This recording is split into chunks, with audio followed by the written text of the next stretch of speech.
So, welcome back to 3rd Age Reforged and to another battle replay, and today we're going to be making a return to Thranduil's Halls, which is a map that has been shown several times in the past, but I like the theme of this one, which is the reason why I'm going to be doing it next, and that is because this time it would appear that an elven relief force has come to try and save Thranduil and his kin, but they have arrived too late, and forces of evil currently occupy the heart of the Woodland realms, and now the elves find themselves outnumbered and outpositioned. However, the forces of evil, feeling confident in the light of their recent victory over Mirkwood's forces, they are going to counterattack outside of the fortress of the Woodland realm and try to meet the elves in the position that they currently occupy. So it's sort of like a reverse Thranduil's Halls in a way, which is a little bit different to most of the times we've seen it in the past. We have seen battles happen out here before, but this is going to be a pretty nice unified theme. And weirdly enough, we're actually going to be starting off with the army compositions on the interior of the fortress for once, because this is what's going to make up the attackers, and we will start off, I think, over on this side actually, where we will see the legit Fox playing as Isengard. So you can see we've got some Dunlending clansmen over here, obviously very cheap. They don't have the same free unit available to them as any other Orc faction Isengard, but the Dunlending clansmen, to give them credit, while they may cost actual money instead of costing nothing like Snaga Stalkers or Orc fodder, they do have a slightly better bonus against cavalry than most low tier spears do, so I mean that does make them a little bit more useful, though of course in melee against other infantry they are very low quality, of course. A unit which is hidden here, which I would imagine is probably, well, you can see another unit of Dunlending clansmen, I think that was, that just popped in. Uruk-hai infantry, the backbone of most Isengard armies, of course, because it gives them that core which most other evil factions will struggle to muster: the nice armour, the good staying power of the Uruk-hai infantry, as well as their decent stats in melee, make them a really good all-round unit to have at your centre, especially when you combine them with the Uruk-hai pikemen. Obviously, it's a combination you're going to see 9 times out of 10 when you see Isengard on the field, because it is very effective at what it does, holds the enemy in place and is able to outlast it very, very efficiently. Of course, the Uruk-hai pikemen, while they do have good armour, that Uruk-hai armour is very nice in comparison to the other orcs in particular. Still, archers are going to be one of the primary concerns for them, especially when they're going up against an elven force such as the one they're going up against today. Uruk-hai Berserkers, very, very damaging unit of armour-piercing shock infantry, multiple HP as well. Obviously they don't have any armour, so once those hit points have been depleted, they will be relatively easy to kill both at range and in melee. At range is the better option, of course, because it means you're still not within reach of those very nasty hooked swords that they wield. But even in melee, they don't have a lot of melee defense either. They're very much all about the attack, and while their hit points are still up, they will be able to take a good beating, but as soon as they're down, of course, that's when they'll start to fall apart. But very damaging, especially against armoured forces. 2 units of them, actually. Interesting committal there. Trolls of the White Hand. Trolls, of course, can be very, very useful as long as they're backed up properly. Trolls are one of those units which seem easy to use. You can just sort of juggernaut them into the enemy lines and, you know, watch them go to town, and they will rack up a decent kill count most of the time. But I think to use trolls properly, it's actually quite difficult. You know, you need to definitely support them properly, and in order to do that, you need to get infantry in and around them. Problem with doing that, though, is oftentimes trolls will sort of batter through the enemy lines and get themselves isolated because of their sheer mass. So it's actually better to commit trolls if you can when the fight has already gotten a little bit messy, because then it's easier to get support around them, and that's where they can really shine, especially the higher tier trolls like the Trolls of the White Hand and the Olak High and such. And I think that's just about it. There's a few other units in the trees over here as well. Some Uruk-hai archers for some range pressure, which is always nice, just to get that cheap archer unit to put some pressure on the enemy. Obviously it can leave them having to use their more expensive archers to deal with a unit they really don't want to be having to shoot, and that's obviously very useful against the elves in particular if you can make that happen. More clansmen, more pikemen. Unsurprising as well to see the crossbows here. Obviously the crossbows really the pinnacle of what Isengard can do at range. Crossbows in general with their stopping power are incredibly, incredibly useful, especially against the elves. You can get a few volleys off into the elves, you'll get some good kills, and of course every elf lost is a real problem for them, more so than it is for the evil forces, of course. But in this situation where the evil forces are attacking out of their defensive position, those crossbow bolts, it's going to be interesting to see if they can get into the best position. Uruk-hai infantry, couple of units of them, another unit of crossbows, and then another unit of Dunland clansmen. So a pretty numerous army this. Lots of Dunlanders backed up by a good healthy amount of Uruk-hai, and then some berserkers and trolls to give them that extra spike of damage, which is always nice. Here in the middle, the Easterlings of Rhun have marched a fair way to get to Mirkwood. They've had to go through their sworn enemies of Dale and Erebor just to get here in the first place, and now Cameron Lane at 947 is going to be heading their army up. Flagrim, very nice unit of line infantry. Overall, they definitely have the tighter focus in comparison to something like the Uruk-hai infantry. They both cost about the same. Uruk-hai infantry will do better in a general sense, whereas the Low Flagrim's armour piercing gives them a little bit more of a damage dealing edge against heavily armoured units. But of course this does mean lower melee defence and lower base attack, so you know, it is an interesting trade-off. Personally though, the Flagrim are one of those macemen units in the game which is always worth bringing really, unless you're going up against a faction which you know isn't going to have a lot of armour like Linden, where you may have to dip into some of your lower tier units and try and swarm. But for most situations, the Flagrim are a pretty good choice, even against the Elves, because Imladris today, they obviously have their armour piercing values, and clansmen are not going to do the job against them, so the Flagrim really are the only choice for Rhun in that capacity. Eastron Guard, just a fairly cheap unit of two-handed spears. They can be very good at sort of guarding your backlines against cavalry charges from lancers and the like, but they can still be run over by a charge, and they can be focused down by archers as well, so they're kind of a difficult unit to use effectively. But it's a nice unit to have nonetheless, just for the versatility it does offer. Gamprim, however, much more standard for a runic army. Halberdiers don't have the range of the Uruk-hai pikes, but once again, they sort of trade in the all-round effectiveness for that armour-piercing edge that they have, which is obviously going to be quite nice, and obviously the phalanx as well gives a little bit of extra solidity to their front lines. Some Narim up on the wall, so perhaps hoping that they can get into range of the elves from over here, but that's a bit of a fool's hope, I have to say. Narim, fairly damaging, nice sort of fire projectile, although that is purely cosmetic of course, but still quite damaging. We'll see how well they can do. As again, in this sort of situation against the elves, I prefer the Variac mercenaries, but the Narim should still do just fine for the job that they have to do. Carmel's Chosen is where the General's Bodyguard is, obviously a very by-the-book sword and board bodyguard unit, very effective in terms of its stats. Excuse me. But I would say that it's better than it was in the previous patch. It's not really supposed to be anything too special, to be fair, but it will still get the job done. It's still a very good unit, obviously, as a bodyguard tier unit. Some Narim back here, and the Dragon's Wrath crossbows, obviously very similar to the Blacklock Engineers now with those body-piercing bolts. We shall see if they are able to make an impression on this battle. And then the final evil army, we have another pretty heavy-duty faction, to be fair, a very heavy-duty faction, in fact, if built correctly. Wolf the Gamer King is going to be playing as Umbar. Corsair Infantry, light archers which transition into light infantry, a nice versatile unit that you can have on the front line. Going to be useful for whatever role they have to fulfill, whether it's as a meat shield or whether it's skirmishing with the enemy to give yourself a leg up in the early skirmish engagements. In there we can see the Balakith Axe Guard without the armour upgrade, but once again, nice high damage armour piercing troop, which should be good for them. We've got some Balakith Marksman there, again very nice in the skirmish. Looks as though he's foregone most of the armour upgrades here, and actually the Balakith units without the armour upgrade are actually not the most heavily armoured. They're still decently armoured of course, but they're not up to the level that they would be if they had their full plate on, which does actually impact their abilities somewhat, especially with the Balakith Marksman, because their main thing obviously is being really dominant in skirmish fights most of the time, but the armour upgrade is somewhat necessary to make sure you have that in your back pocket. Belagai Pikemen are also in here.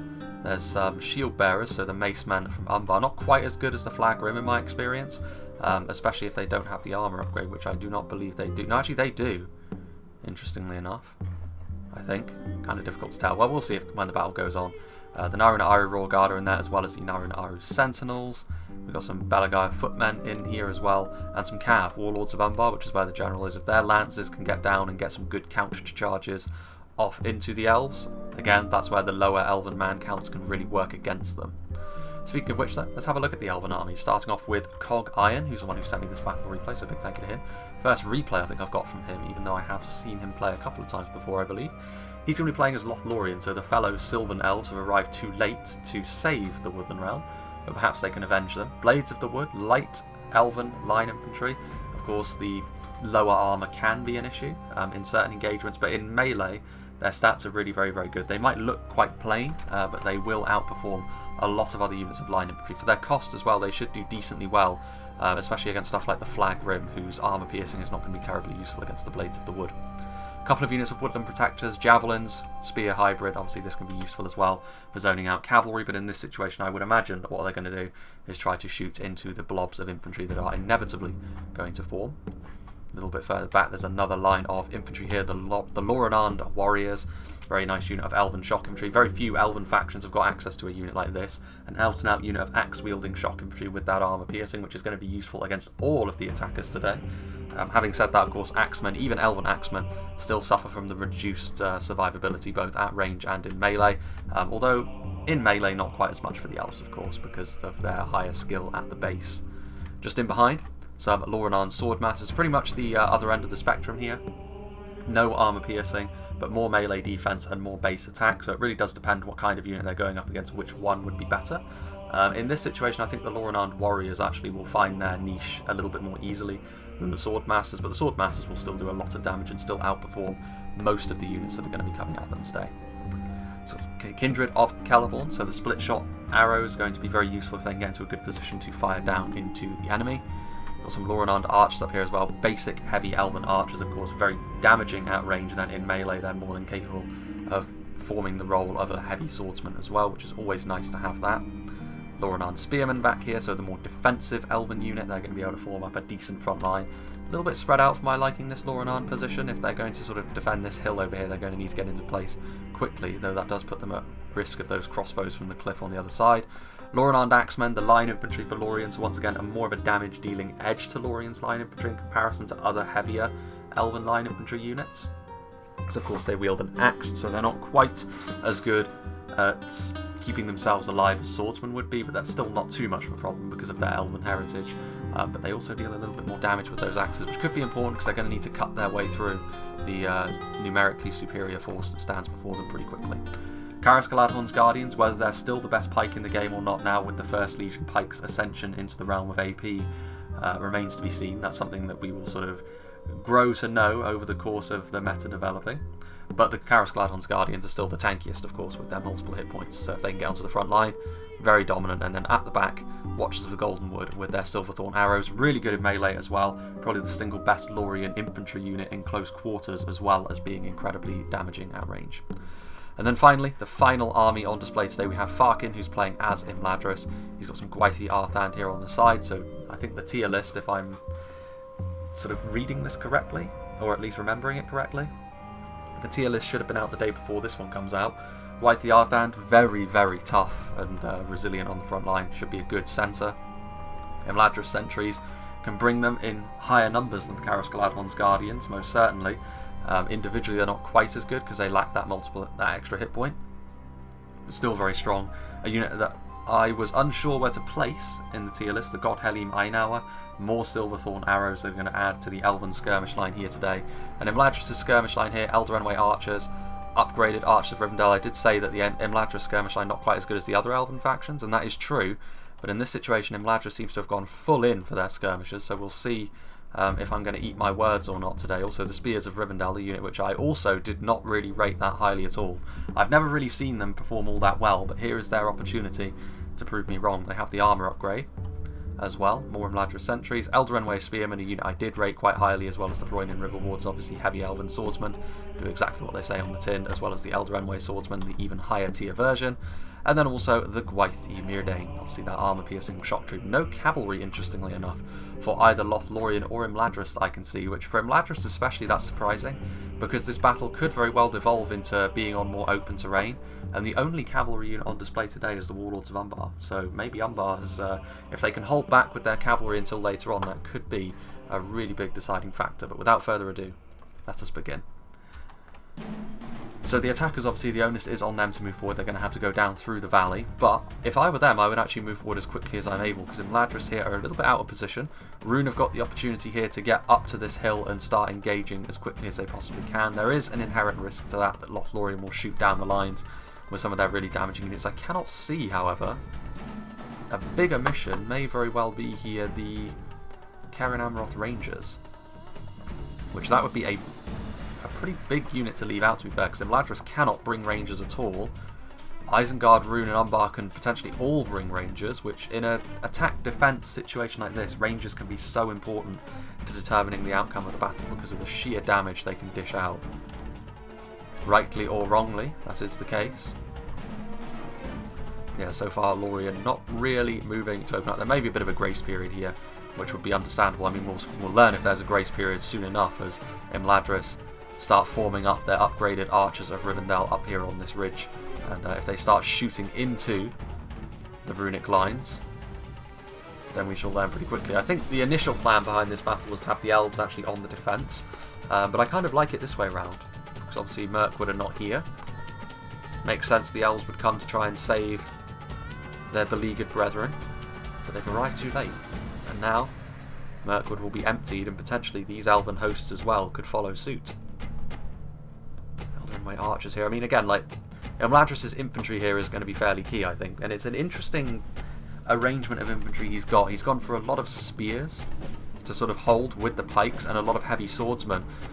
The biggest omission that I can see is the fact that he hasn't brought the Imladris Guardians, which they're such a good unit in this sort of situation because obviously shielded, heavily armoured, really dominant in a melee fight as well. There's really, the only other line infantry I would say which matches up to them quite well in terms of quality would be the Lothorien Guard from Linden. At least in terms of swordsmen. All of the heavier elven line infantry units can perform pretty well, of course. Some Snaga skirmishers, Uruk-hai archers getting into position, and they can reach from over here, which is going to give Lothlorien an interesting little dilemma here, because I'm sure that what they wanted to do was guard this section of the hill, shoot down into the orcs and the evil men as they approach. With this though,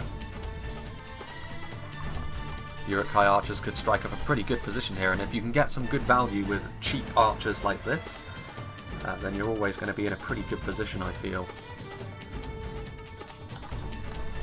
It's always a good indicator of if the attacks are doing well. If their cheap skirmishers are racking up some good value, then it becomes more and more difficult for the defenders to gain a good foothold. Umbar moving across. Umbar's army in particular here I think is going to be fairly key because obviously Umbar's quality overall is generally going to be quite high. Alcarondas Legion, heavy axemen are in there as well. There's a decent amount of numbers in there with the Belagaya. Umbar just in general in this kind of situation where it's sort of attack defense, siege mentality, they're definitely a faction which does quite well in that environment. Snaga skirmishers, they're eager but they're winded. Ooh, hello. And now here come the skirmish volleys coming in. Uruk-hai archers shooting into the initial lines of the Blades of the Wood, and this is, you know, their shields are pointing in the right direction, so they will at least have that going for them, but their light armour is still going to come into effect here because the arrows that do manage to find the gaps in these formations are going to be more likely to result in a kill. And obviously if the attackers can do this, I mean, cheap archers like that, if they can get any sort of kills, they're going to be in a good position. And Lothlorien now also being pressured by the Snaga skirmishers being forced forward.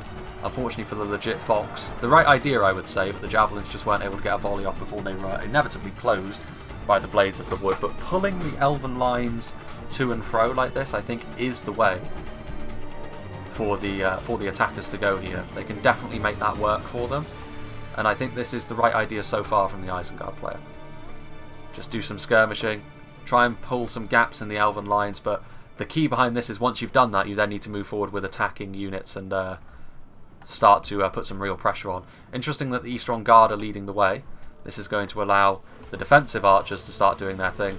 The archers of Rivendell shooting into them. I do actually like the fact they're targeting the Eastron Guard because they're so easy to kill with arrows. You can see how the unit size is so rapidly decreasing in the presence of these elven archers. Basic though they may be, the damage is still very good on these entry-level elven archers. You can just see the carpet of bodies. A few of the flagrim have fallen as well, but heavier armour and shields means that from the front anyway, they're not going to be as easy to kill off. But yeah, definitely going to need more on the front line, I think. Some skirmishers. This is a problem I can see already, is the fact that it looks as though the attacks are going to start filtering in units one bit at a time, which is, it's never a great thing. I mean, most of the names in this lobby I think are newer, so I mean it does make sense that maybe this would be the way they decide to go about things, but I mean this is obviously not going to go too well. I mean the Flagrim are a perfectly fine unit of infantry, but in column formation like this where they can be collapsed on, and also almost completely without support after the Eastron Guard have been mauled by the archers up on the cliff, the Eldarenway Spearmen are going to have all too easy a time of using their superior quality to destroy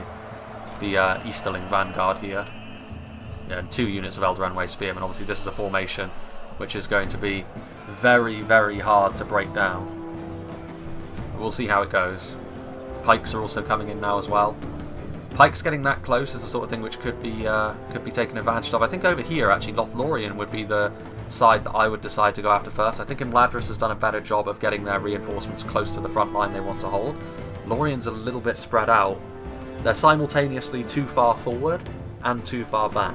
And if I were on the attack here, if I were Isengard, potentially Umbar and Rhun as well, I would be saying, send some token forces over to Imladris. Yes, I mean, that's obviously gone terribly. You need a little bit more than that, but send a token force to just keep them at bay, or even just skirmish with them, and send the glut of your infantry up here to try and smash through the rather fractured Lothlorien lines. I mean, you can see here javelins are being thrown in now.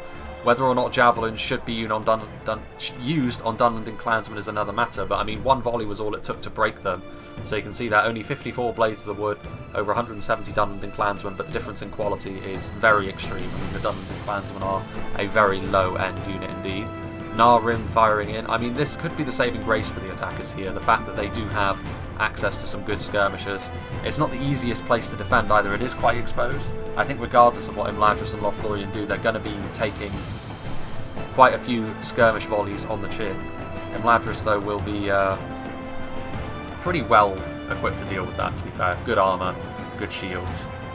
So they won't be too concerned about this, especially if this is how Rhun want to approach this battle for the remainder of it, because they will be able to keep them at bay rather easily, to be honest with you. The last of the first wave from Isengard going in there, the Dunlending clansmen breaking. It's a shame really, because I think the initial skirmish play between the two was pretty good. You can actually see over here as well, the Lothorien archers skirmishing with the Uruk-hai archers. This though is not necessarily the worst thing for Isengard. A unit of heavy elven archers like this are going to be using up the vast majority of their ammunition to kill off a basic unit of Uruk-hai archers. So again, not the worst thing for Isengard at all. The elves do have more archers. This is a little bit more like it now. There's more Easterlings on the front line. The Rim starting to fire into the archers of Rivendell, and even with their armour upgrade, these aren't the tankiest archers. The entry-level Imladris units sort of stand apart from the rest of the roster in the sense that they don't have the thickest armour. And they're obviously getting grilled by some of these flaming Easterling arrows. Over here, more Flagrim arriving on the front line, but Eldraenway Spearmen are so good in a situation like this. Like, they can hold the line so well, especially when it's not overwhelming force. Like, you really need to bring overwhelming force to bear against a line like this. Problem with doing that, perhaps, is the fact that Imladris have got reinforcements close by. That's 3 units of Imladris sentries. That's a lot of money dumped into them. Eldraenway Swordmasters coming forward, really, really high stats, of course, on them. And they're going to come in here to try and help finish off the Flagrim quickly, and I think they will probably be able to manage it, to be honest. Coming downhill now, Blades of the Wood. I mean, the Blades of the Wood, you can see actually the difference in staying power between the units here. The Blades of the Wood and the Eldraenway Spears. Obviously, Eldraenway Spears holding firm, not taking many losses at all. Blades of the Wood, combination of arrow fire and melee pressure have come in for them, and they are on the verge of collapse, which will mean Lothlorien have to set up a new defensive line. But even the Blades of the Wood over here have done a good job. The returning Dunlending clansmen shouldn't last too long in melee, even against these very basic elven warriors. Uruk-hai infantry coming forward though, they will do better. Their superior armour and weaponry should be enough to overwhelm the Blades of the Wood relatively quickly, considering the numbers. But even the Uruk-hai infantry here are shaken, and it does go to show the importance of having support nearby. I mean, you can see the front line fights happening over here. The support from the attackers is far too far away, really. This is a bit more like it, though. I mean, I do like this from Rhun. This is risky, but you got to be risky, I think, in this sort of situation. And the Gamprim coming forward en masse. Their presence sorely needed in melee. Here come the Lothorien archers firing in. They have got the shield value, the Gamprim, but it's a very minor one. So the Gamprim are going to try and collapse over the lines of the Eldraenway Spearmen. Yeah, more support on the front line is needed. A constant push. I mean, especially over here, like I said, like Lorien's front line for me, I think Imladris have organised reasonably well. I think they will be able to hold regardless of what the attackers do for a decent amount of time. But over here, like, if there were more support on the front line here from Isengard, if they had the ability to sort of hold their morale together more than they're doing, instead of like dribbling in their units as they currently seem to want to do, then Lorien could be under a decent amount of pressure. But as it is, Isengard not really able to make that count. I mean, those units should return. They're healthy enough. Flaming arrows, finding their marks. That's a good unit to go after, actually, the Imladris sentries. They may be very heavily armoured, and it might be slow going to mulch your way through all of them. But the lack of a shield is important here, and the Narim decently damaging. And this is obviously an incredibly dangerous unit to leave alive until the late game, because it leaves you unlikely to be able to kill Imladris off. Over here on the front line, some Spears of Rivendell joining in, seeing the fact that Rhun are being a little bit more serious about this latest push, and joining in with their makeshift phalanx. Again, I'm still not the biggest fan of the unit, but in this sort of situation where the battle was already in their favour, the additional support they offer is obviously going to be a good thing. More Isengard forces. Victory seems certain for them at this point. Lorien trying to close in. And they have managed to somewhat funnel Isengard up this narrow pathway towards the centre of this little hill. Lothorien Axemen on the front line. Superior damage to the Uruk-hai infantry. Those axes are not armour piercing though. Support coming from across the river as well, or at least near enough with the Corsair infantry. Uruk-hai archers, what's left of them, doing their thing as well. This is a little bit more like it from Isengard as well. And I do think this is more likely to bear fruit, especially with that range support coming in on Lothlorien. Still those woodland protectors. They still have enough, I think, here in the tank Lothlorien. If they really want to, they can come forward and make this work. These Blades of the Wood are still fighting, and that's because they're still really in an isolated fight against Dunland and Clansmen, and so they're still able to do the business. Again, though, look at this, like Rhun. Their units are breaking. And I think, yeah, this is how I would have approached the battle. I think what I would have done is I would have suggested just poking Imladris from range with skirmish fire, not just marching into where they're strongest, which is in melee, and trying to overwhelm in melee Lothlorien just because of how both armies have set their stall. I think that probably would have been the best way to go about things on this occasion. As it is, though, the attackers will have to make do.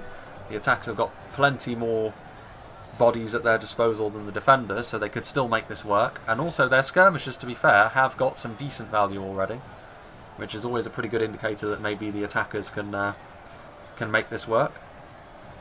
Going into the front of these units, though, those Lorien shields, and other than Imladris, Lothlorien are the most heavily armoured of the Elven factions as well, so they're not going to be rolled up here by the poking and prodding from the Corsair infantry, nor battered and bruised Uruk-hai archers. Cumwall's Shadow Guard coming forward, so again another wave. Oof, here we go, we can see the Watchers of the Golden Wood doing their thing, firing in. I think most of those actually hit Uruk-hai infantry. I would imagine the intended target is the Cumwall's Shadow Guard, and if they can shoot into them it will be very worthwhile. Rhun's Shock Infantry, unshielded, relatively lightly armoured. Yeah, and actually you can see over here as well, taking some volleys from the top of the hill from something. Some Archers of Rivendell.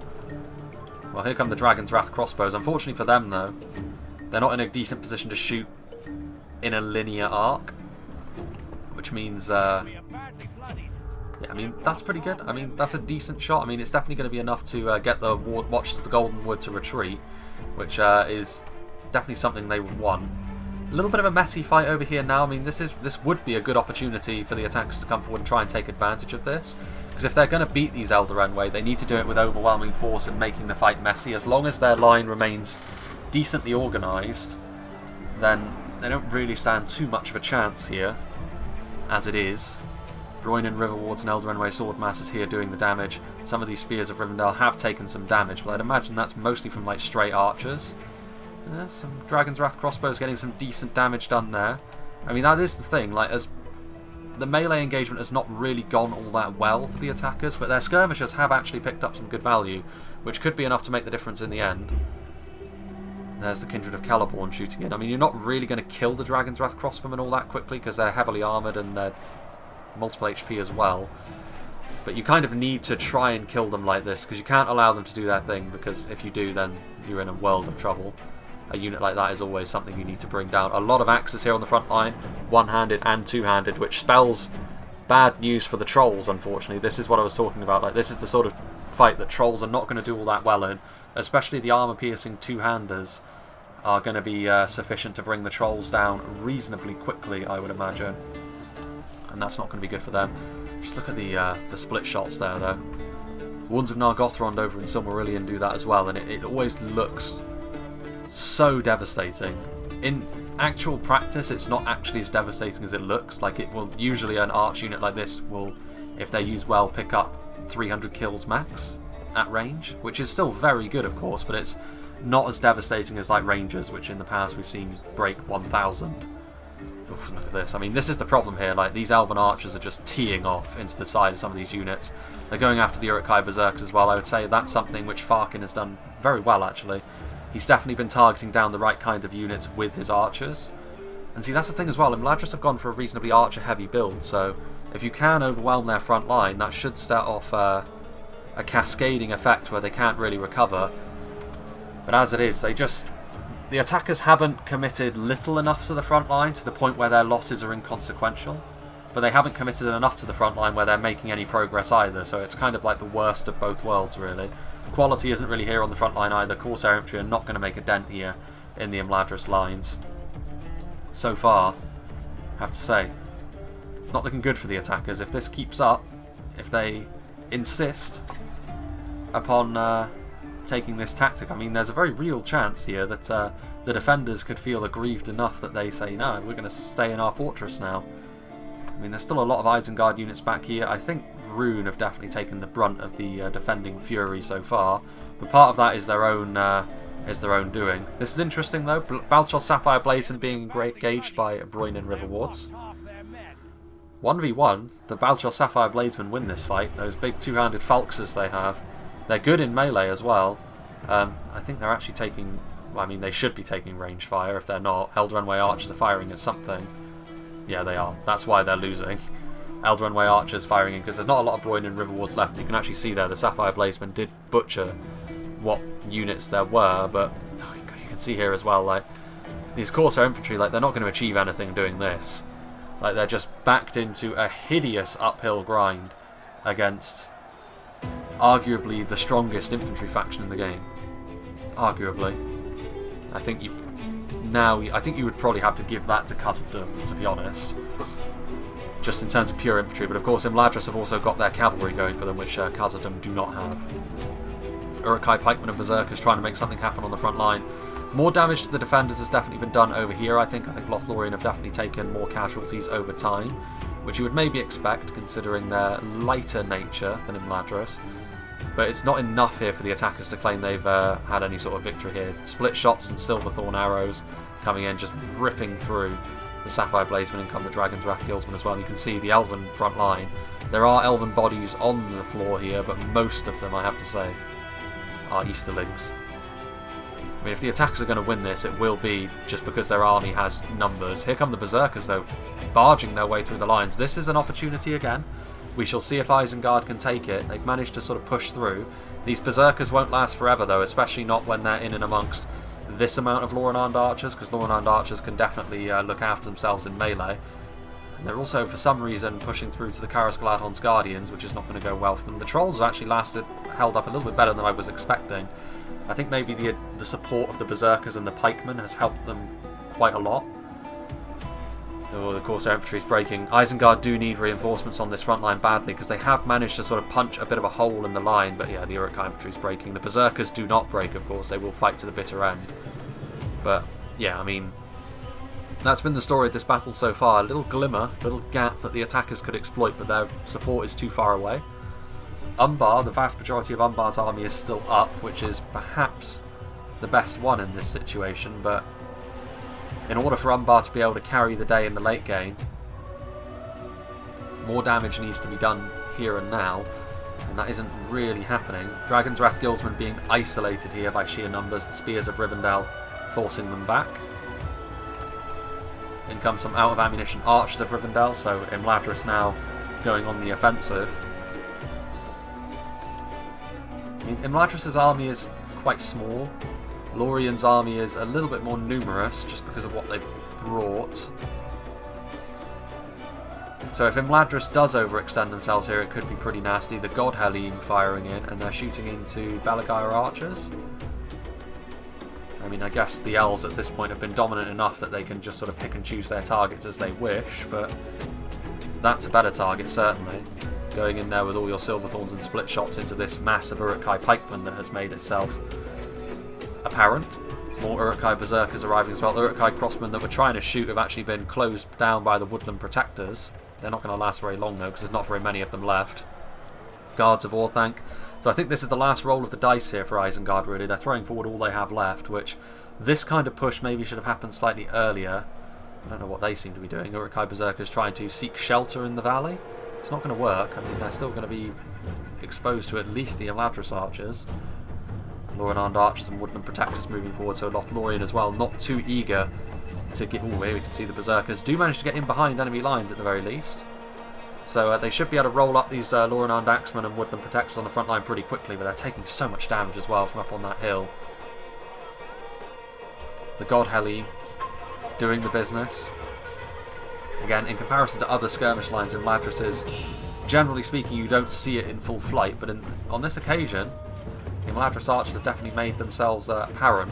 I feel as though this build could have been punished more by the attackers, though, like having less infantry, especially if you overspend on the Imladris pikemen, as Imladris did here. Like, that could have been punished with a big push, or just, you know, just skirmishing with them at range and then pushing on Lothlorien. That probably would have been the way I would have wanted to do it, but as it is, I mean, still Umbar doesn't seem too eager to move forward with what's left of his men.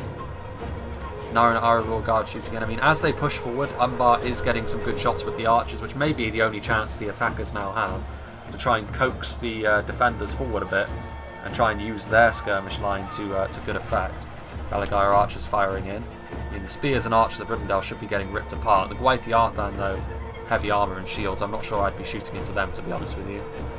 In come the Karas Galadhon's Guardians. Maybe the elves' turn to be a little bit too conservative for my liking. Like, if they're going to come forward with pikes like this, I would suggest what they need to do is come forward with a lot of infantry as well, which it does now look as though Cog Iron is going to do. Maybe overwhelming force. Lothorien sword masses and spearmen. Exactly what the Doctor ordered, with some Lothorien archers as well. Some more javelins coming in. And no rest for the weary from Isengard's perspective, certainly.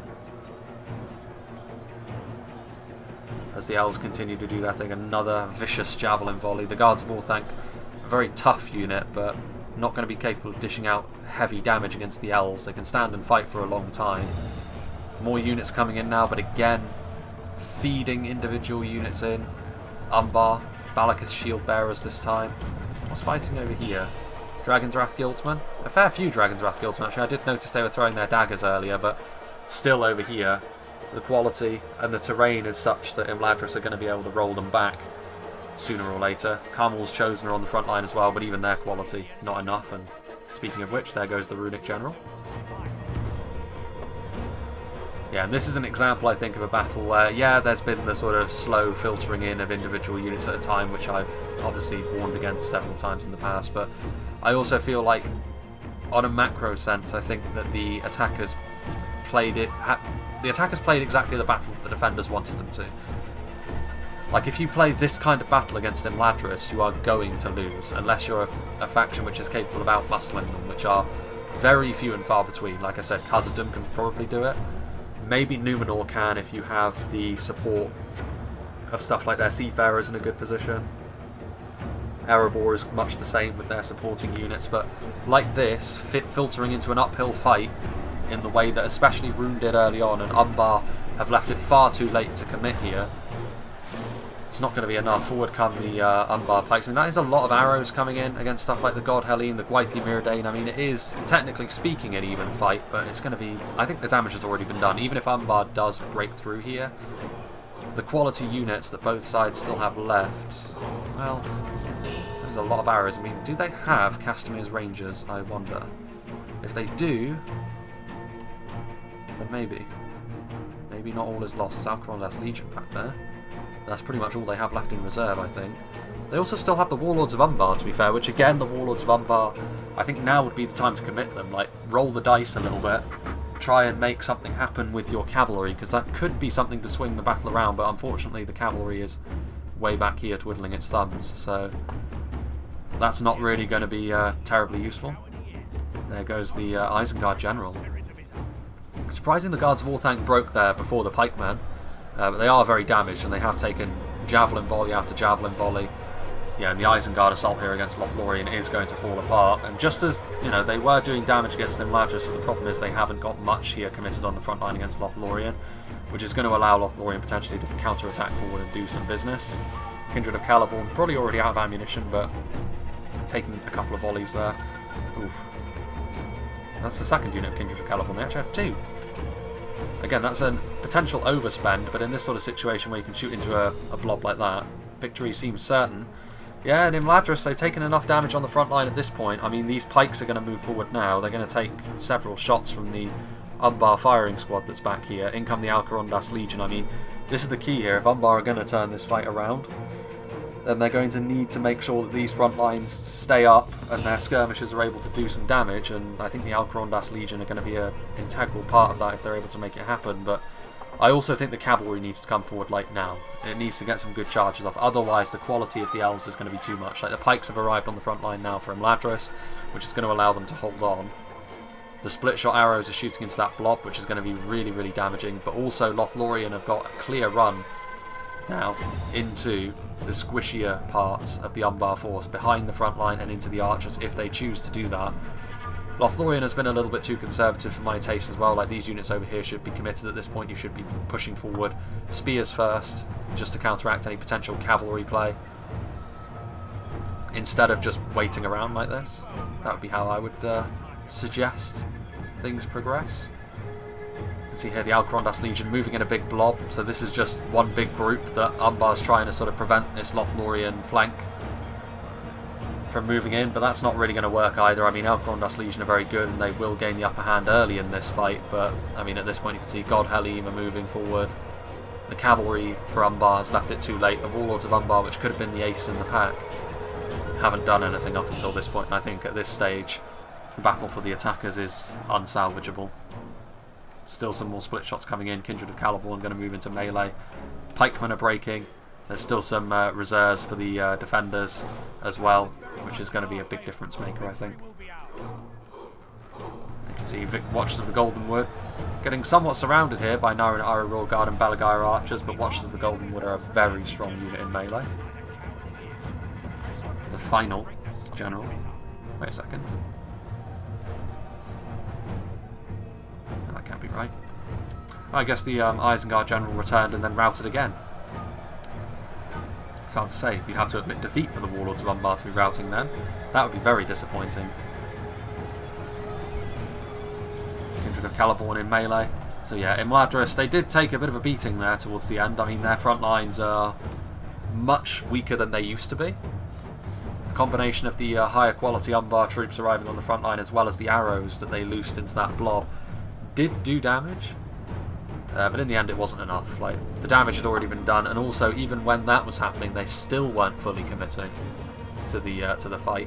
Like, if you're being shot up like that, then the choices are you either be ultra slow paced and try and use your own skirmishers, which they didn't do.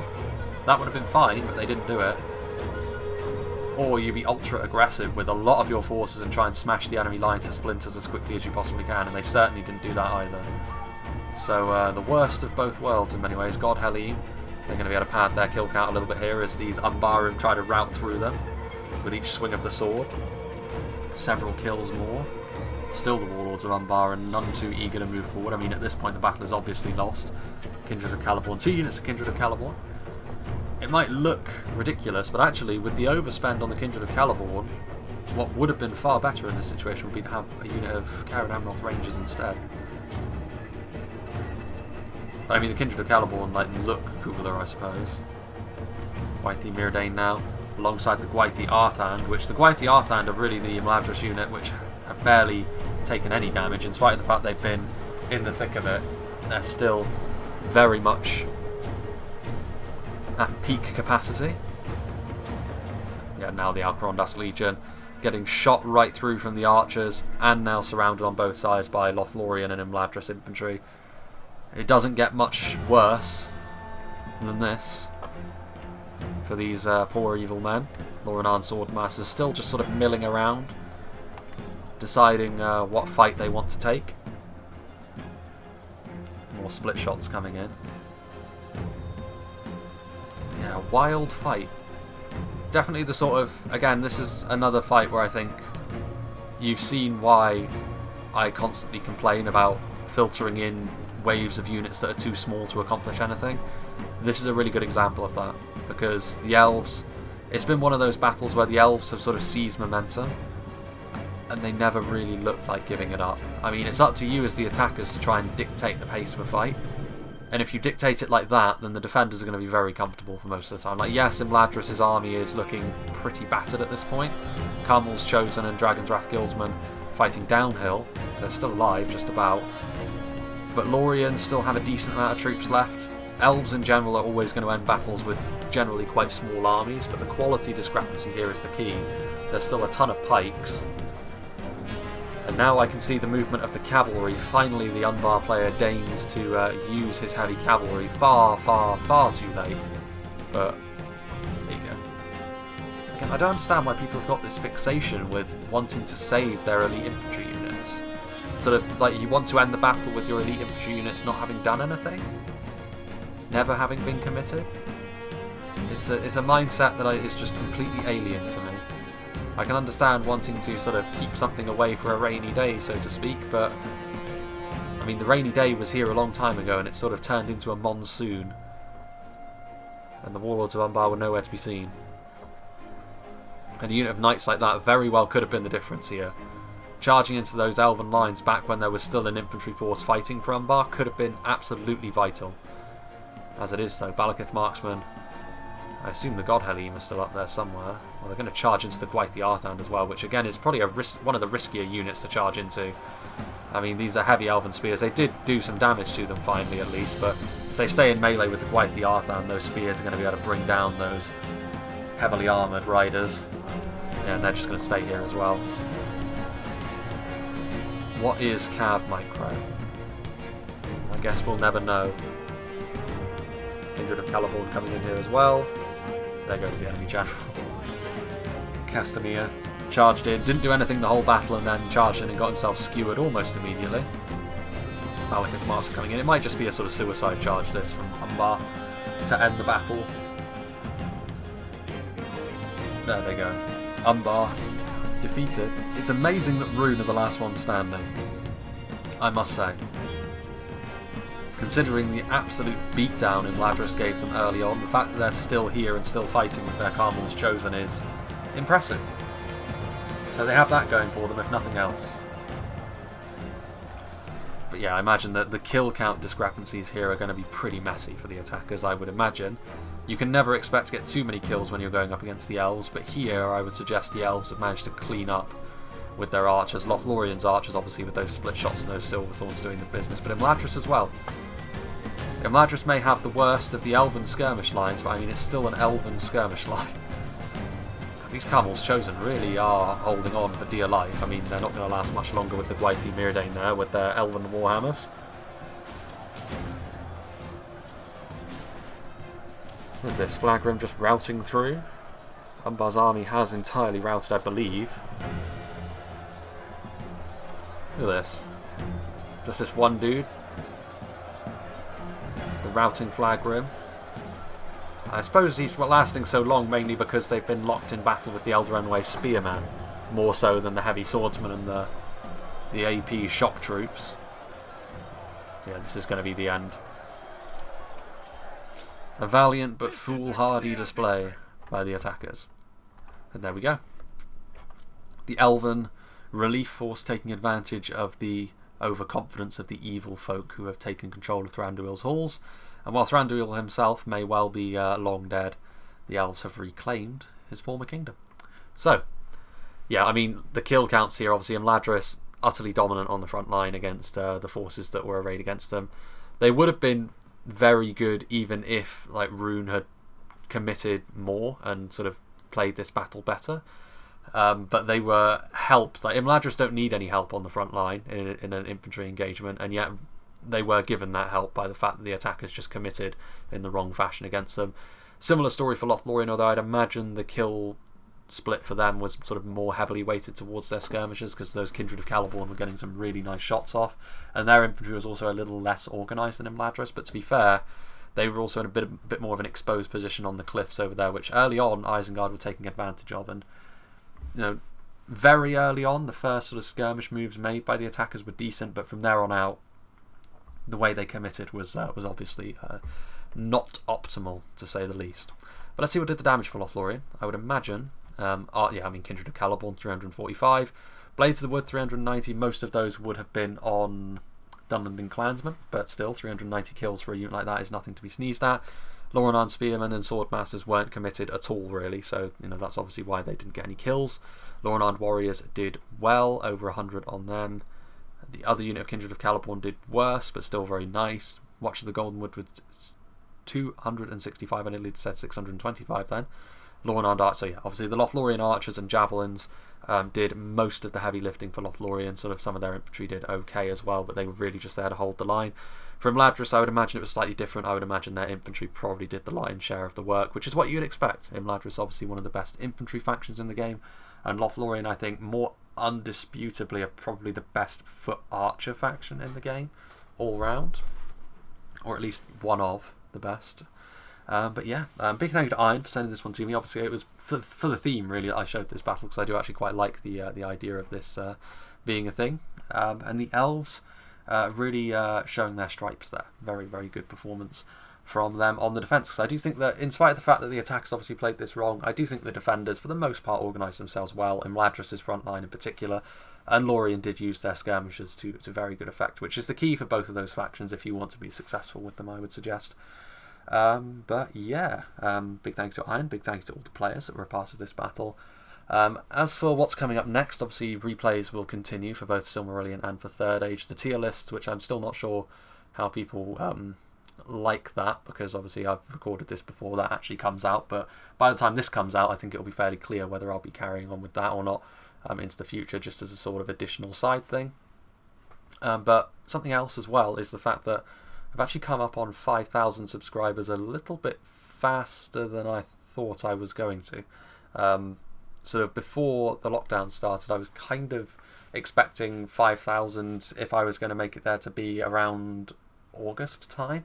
As it is, I'm going to probably make it there within maybe even the next week or so, the way things have been going, which has caught me a little bit off guard, to be honest with you, but nonetheless, I'm still sort of deciding what I'm going to do for that, because 5,000 is a fairly significant milestone. Like, it's like 4,000 and 3,000 and so on are obviously big milestones, but 5,000 is more of a round number, which I think carries a little bit more weight.